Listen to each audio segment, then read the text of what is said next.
अब हम लोग स्ट्रेट लाइन का एक्सरसाइज 10.1 सॉल्व करने जा रहे हैं। फर्स्ट क्वेश्चन है draw a quadrilateral in the Cartesian plane कुछ vertices are -4 5 0 7 5 -5 -4 -2 also find its area. तो क्वाड्रिलेटरल को हमें ड्रॉ करना है किसमें, कार्टेशियन प्लेन।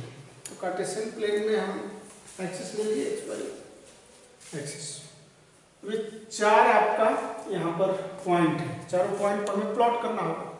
तो -4 और 5 यहाँ देख रहे हैं डॉट को 1 2 3 4 5 6 7 8 ऐसे। -4 और 5 हम करेंगे तो x पर -4 1 2 3 4 ये -4 हो गया और y पर 1 2 3 4 5 ये -4 और 5 जहाँ मिलेगा ये आपका हो गया, इसके सीध में लेंगे और ये -4 के सीध में ये आपका हो गया 1 2 3 4 5 -4 5 हो गया। एक बार प्लॉट करने सीख जाएंगे, जानते हो हैं सब, लेकिन एक बार याद करेंगे 0 और 7 यानी कि x पर 0 और y पर 7 तो 1 2 3 4 5 6 7 ये आपका पॉइंट हो गया 0 और 7 0 7। अगेन 5 -5 तो x पर 5 पहले x कोऑर्डिनेट है 1 2 3 4 5 और -5 यहाँ 1 2 3 4 5 ये और ये 3 4 5 यहाँ 5 -5 हो गया। नेक्स्ट -4 -2 x पर -4 और y पर भी -2 तो ये यहाँ आ जाएगा। इस तरह से हम a b से नाम देते हैं, इसको मिला देंगे। फिर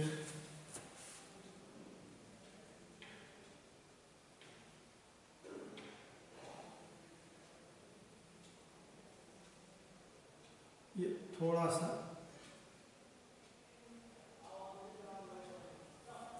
तो a b c ये c हो गया और ये d। अब इसका हमें एरिया भी निकालना है। एरिया निकालने के लिए अगर हम कोई भी जैसे डायगोनल में मिला दिए तो पहले एरिया ए डी भी निकाल लेंगे। ये -4 -2 तो area of A D B, area of triangle, दो ट्रायंगल में इसको डिवाइड कर लिए। Area of triangle A D B जानते हैं हाफ इंटू क्या होता है x1। तो मान लीजिए कि x1 लेते हैं -4 फिर y2 -y1 हो जाएगा तो -2 y2 ये x1 लिए y2 -y3 -2 एंड y3 यहाँ पर लेंगे तो ये -5 हो जाएगा। फिर -4 ही है x1 x2 ये -4।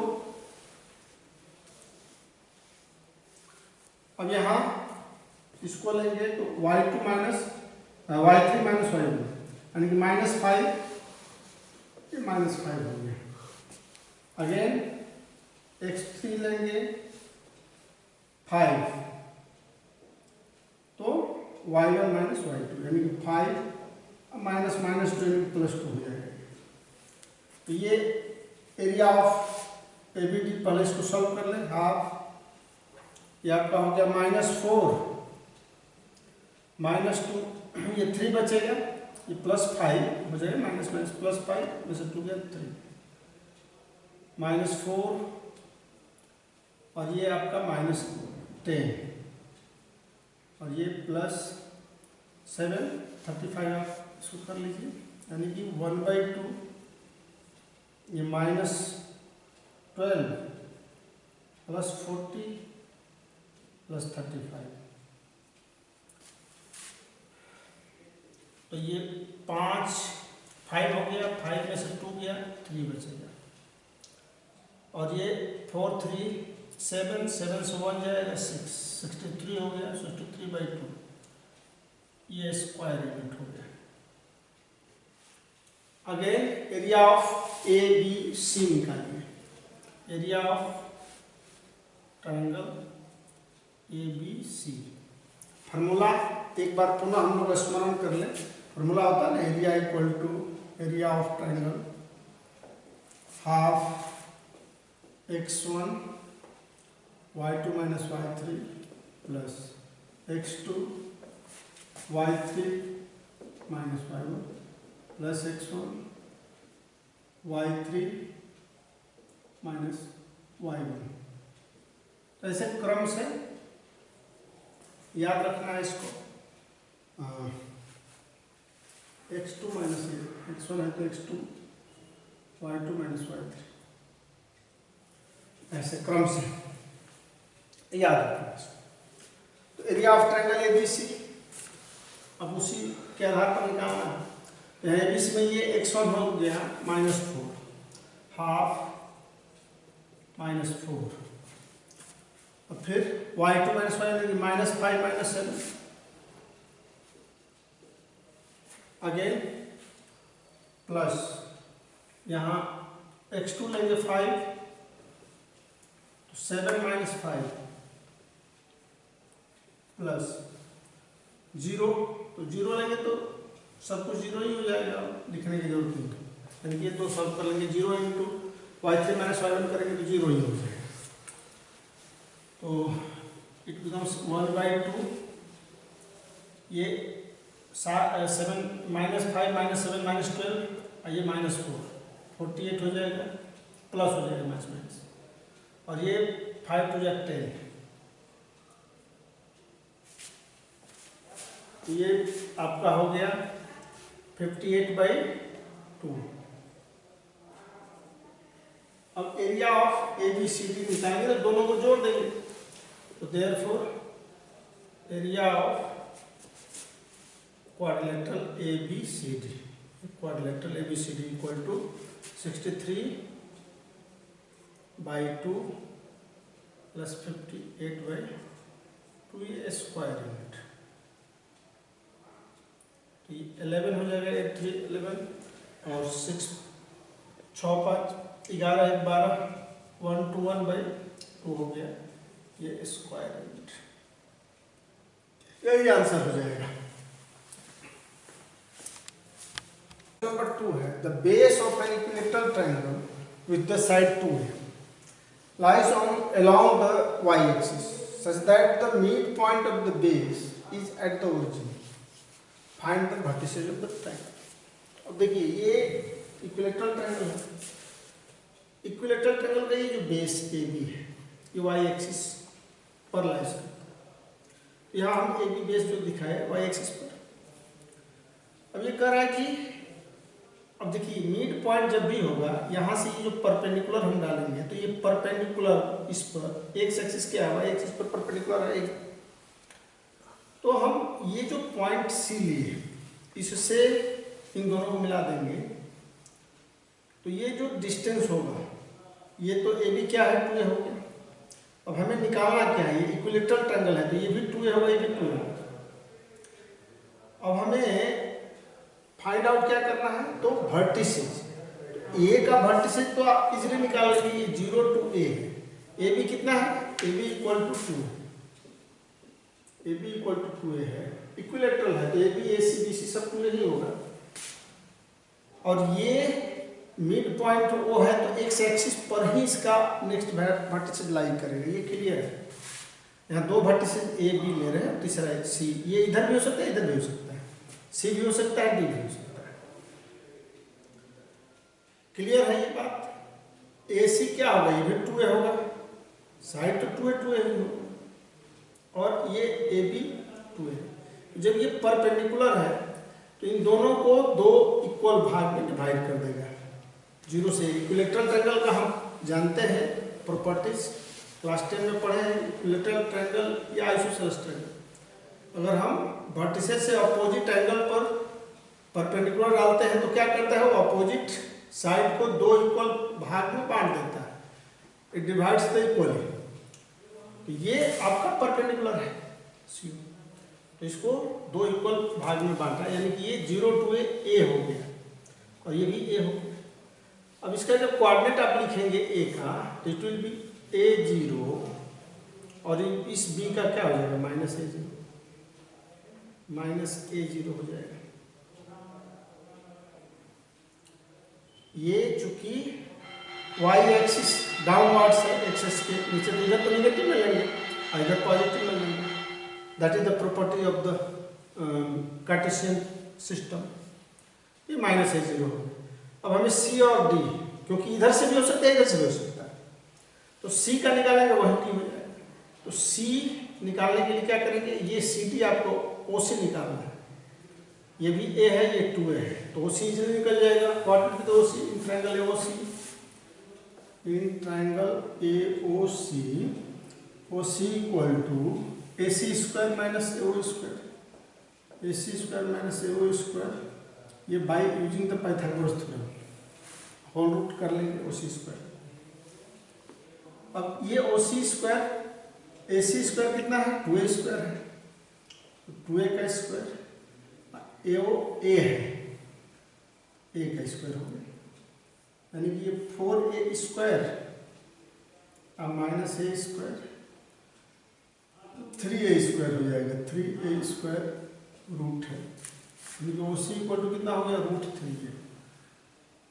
तो बस OC जब √3A आ गया तो यहाँ C जो कोऑर्डिनेट होगा क्या हो जाएगा आपका √3A और 0 हो जाएगा, और इधर करेंगे तो ये -√3A0।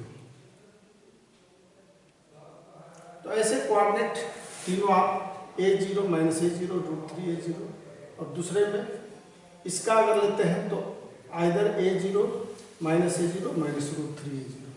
तो यही कोऑर्डिनेट अलग अलग लिख करके आप दर्शा देंगे, यही आंसर हो जाएगा।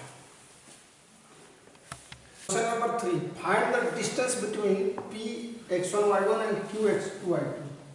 पहला केस है when PQ is parallel to y axis. तो देखिए ये PQ parallel to y axis है, इस केस में क्या होगा, आप देख रहे हो यहाँ x1y1 है x2y2 है, तो ये x2 और ये x1 must be equal when PQ is parallel to y axis.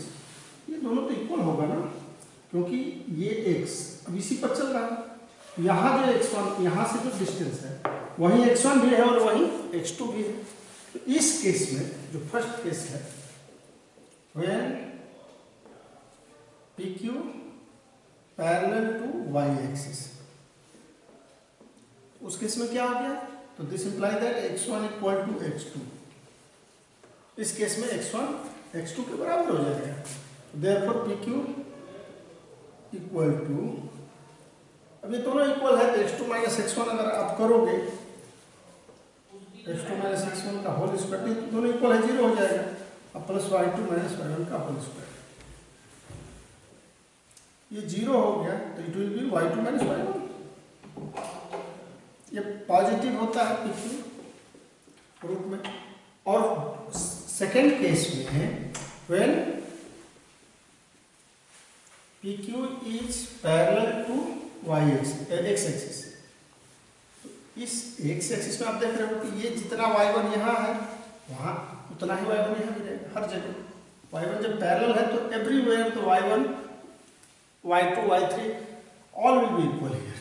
तो in this case y1 equal to y2, तब PQ क्या हो जाएगा, then PQ will be x2 minus x1 का होल स्क्वायर, और ये दोनों इक्वल ही है y2 minus 1, तो इट विल बी 0,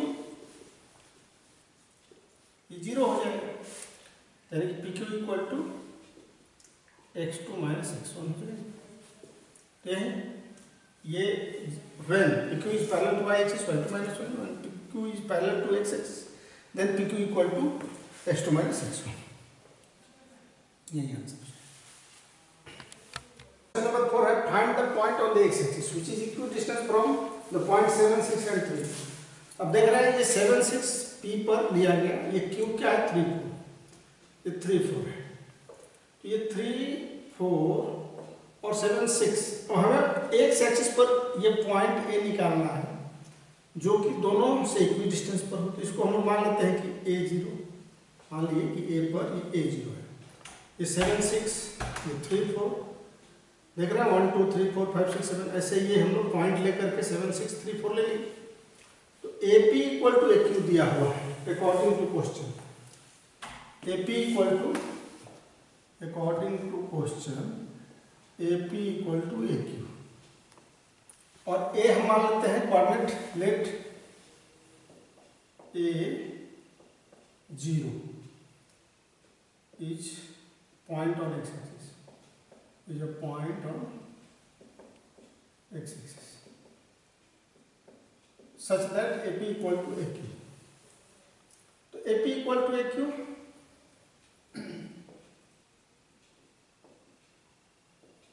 अब AP हमें निकालना है, तो what will be the AP?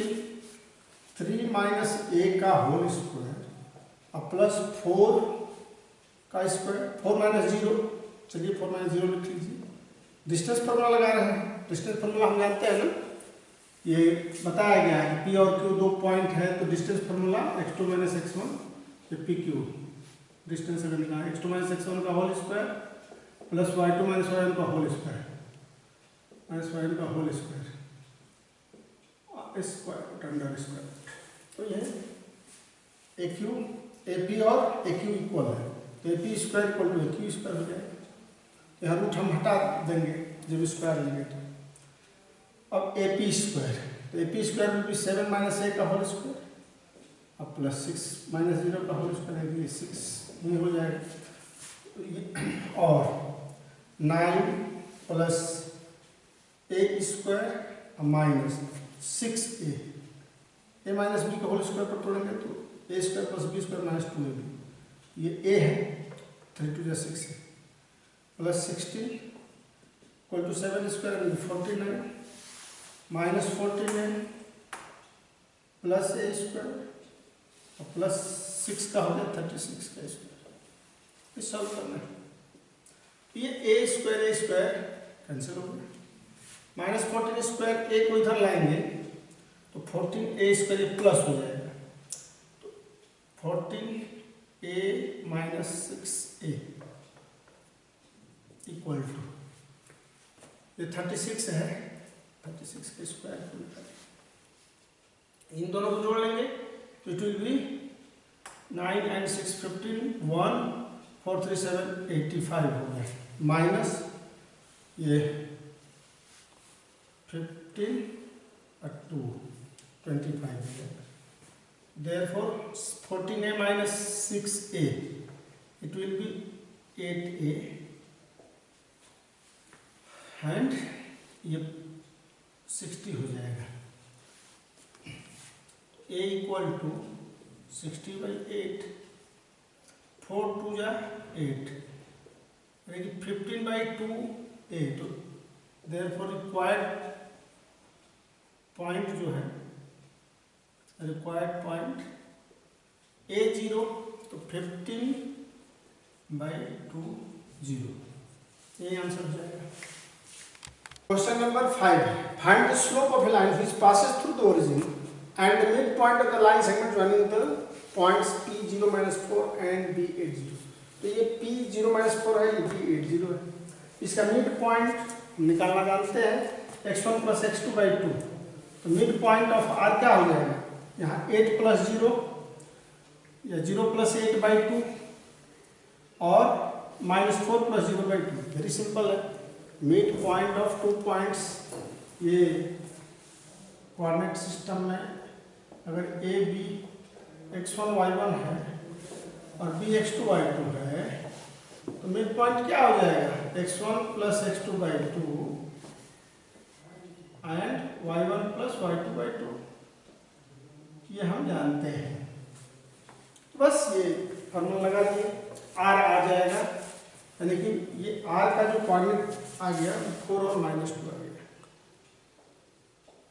तो 0 ये ओरिजिन से पास हो रहा है, 8.00 इस लाइन पर, इसी का स्लोप हमें निकालना, स्लोप ऑफ OR, तो therefore slope of line L, इसका नाम L दे दिए हैं, slope of line L।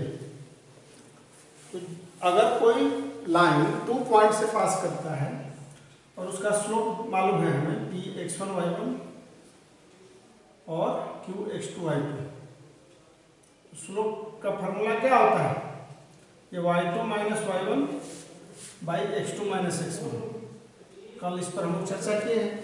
Slope of line L क्या हो जाएगा, वही y2 माइनस y1, तो y2 यहाँ -2 minus 0, -2 minus 0, x2 minus x1 4 minus 0, 4 minus 0, यानी कि देयरफॉर रिक्वायर्ड स्लोप जो हो गया m इक्वल टू क्या हो गया, तो -2/4, यानी कि -1/2, -1/2, बस आंसर हो गया, वेरी सिंपल, -1/2 ये आंसर है।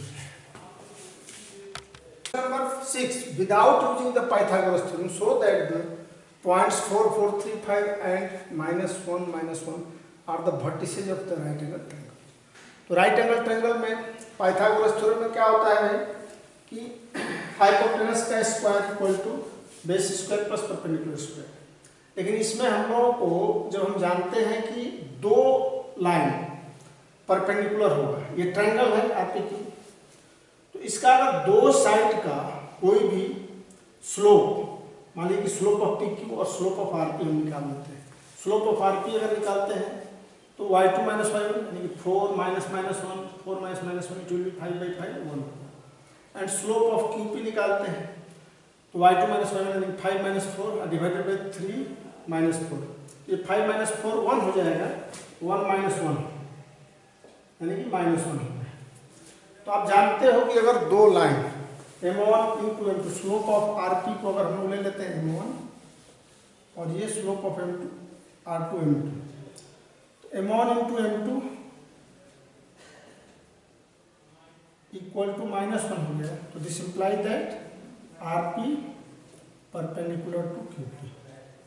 दो लाइन अगर परपेंडिकुलर होगा तो दोनों का स्लोप अगर मल्टीप्लाई करेंगे तो क्या होगा, -1, यानी कि ये इस पर परपेंडिकुलर है, लेकिन angle RPQ, therefore angle RPQ equal to 90 degree.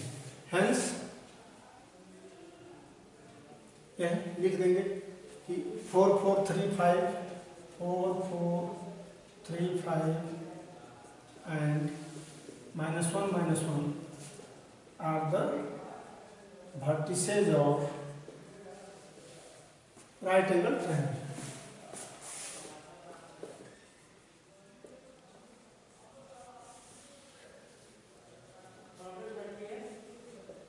Prove कर लेते हैं। क्वेश्चन नंबर 7 है, find the slope of the line which makes an angle of 30 degree with the positive direction of y axis measured anti clockwise। तो ये line है और अगर हम लोग एंटी क्लॉकवाइज यहाँ मेजर करते हैं, ये 30 डिग्री वाई एक्सिस से पॉजिटिव एंगल बना रहे हैं। ये जो 30 डिग्री है, देखिए यहाँ पर ये 30 डिग्री हो जाएगा। ये जो एंगल है इसको अगर हम लोग मानते हैं ए बी, तो angle O B A equal to 30 degree, vertically opposite angle, ये 30 है तो भी 30 होगा। अब angle O A B equal to कितना हो जाएगा, ये 30 हो गया, ये तो 90 है ही, तो angle O A B equal to 90 minus 30 हो जाएगा, यानी कि 60 डिग्री। तो ये एंगल हमारा हो गया 60 डिग्री। अब एंगल ये निकालना है, इसका स्लोप निकालना है, यानी कि इस लाइन का पॉजिटिव डायरेक्शन में एक्स एक्सिस के साथ कितना एंगल बन रहा है निकालना। तो हमें ये एंगल निकालना है इस लाइन का एक्स एक्सिस के साथ। तो ये जो एंगल मान लीजिए कि X A B, angle X A B equal to ये 60 है, तो ये कितना हो जाएगा 180 माइनस 60, ये लीनियर पेयर से, लीनियर पेयर आप जानो इसका सम 180 होता है। तो ये angle X A B 180 minus 60 120 degree हो गया। ये जो थीटा है आपका, इसको थीटा मान लेते हैं, ये 120 हो गया। Therefore slope of line L ये हो जाएगा tan 120 degree. tan 120 degree can be written as tan 180 minus 60 यानी कि माइनस tan 60 माइनस √3 हो जाएगा। यही स्लोप जो रिक्वायर्ड स्लोप है m equal to minus √3 answer.